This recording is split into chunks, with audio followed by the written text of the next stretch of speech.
Hey coin collectors, and welcome to another joint between the DC Coin Channel and Big D Coins. And this is the 1974 Jefferson 5-cent coin, the so-called Jefferson nickel.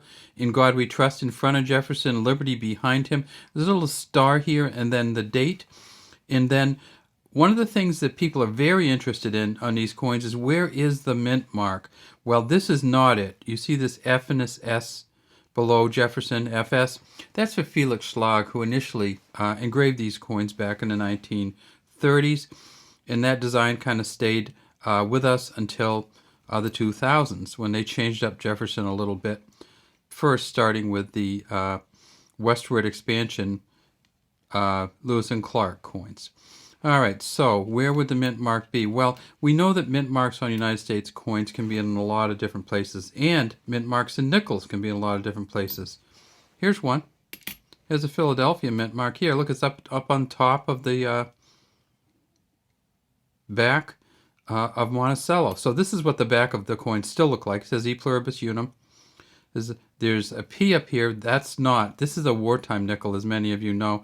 And this nickel is actually made out of silver. Here's Monticello, says 5 cents, United States of America at the bottom.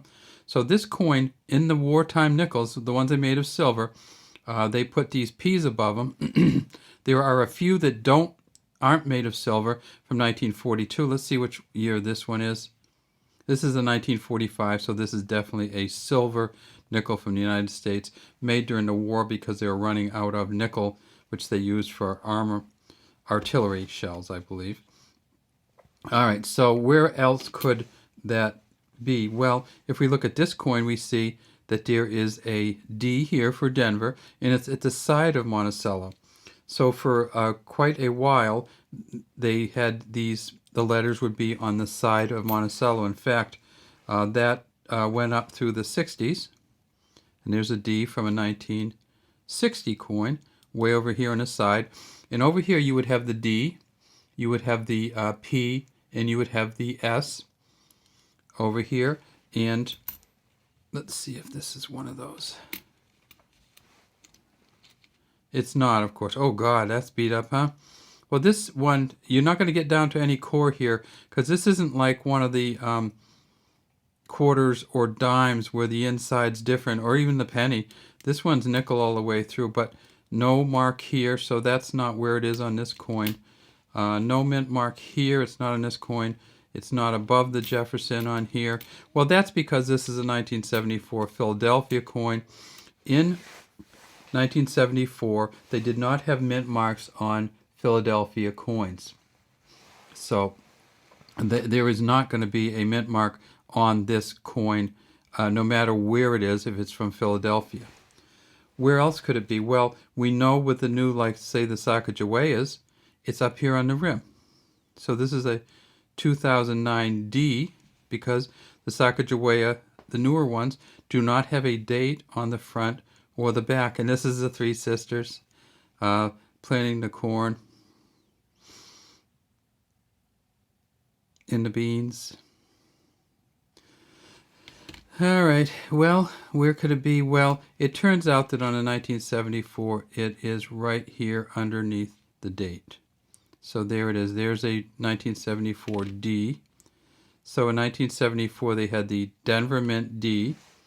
They did also have an S, but that was only in the proof version. So in the mint set, they would have an S that looked like this. See how this S is kind of offset in here?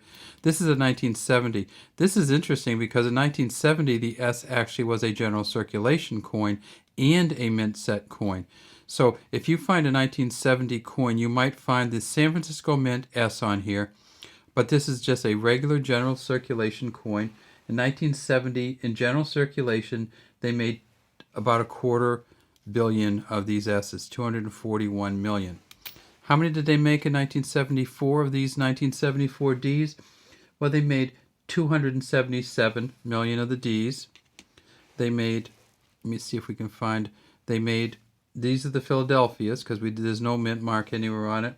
They made 602 million of the Phillies. So between the two of them, they made about a billion of these coins. 900 and 900 million. And then they made 2.6 million of the S coins. But remember, the S coins in 1974 were only mint set versions. They were not the general circulation versions. So you won't find one like this from 1974. You're going to find it in a very, very shiny form. All right. Are there any specialty 1974s? Yeah, there are. In fact, if you want to look at a really cool coin, look on Couch Collectibles. He has a photo of a 1974 nickel that was done on top of a dime.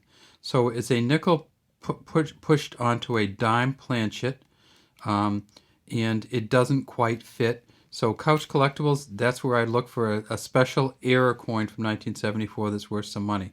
Are any of these worth money? Well, if you can get this Philadelphia coin in an MS65, it's worth $12, according to U.S. Coin Digest. If you can get the Denver coin in a MS65, it's worth about $5 to $7. So U.S. Coin Digest says these can be very valuable coins if they are in MS65 or above. What about the 1974S mint set? Well, if you get this from a mint set and it's an S, it's probably only worth about $1. People just don't collect those 1974S nickels. I guess that's what it is. All right, so mint marks here. Then we got mint marks here. Then we got mint marks here. Then we got mint marks up here. And then we have no mint marks from Philadelphia from 1974. All right, have a great day from Big D and DC Coins. We'd love to have you subscribe to our channels and leave any comments you might have in the comments section.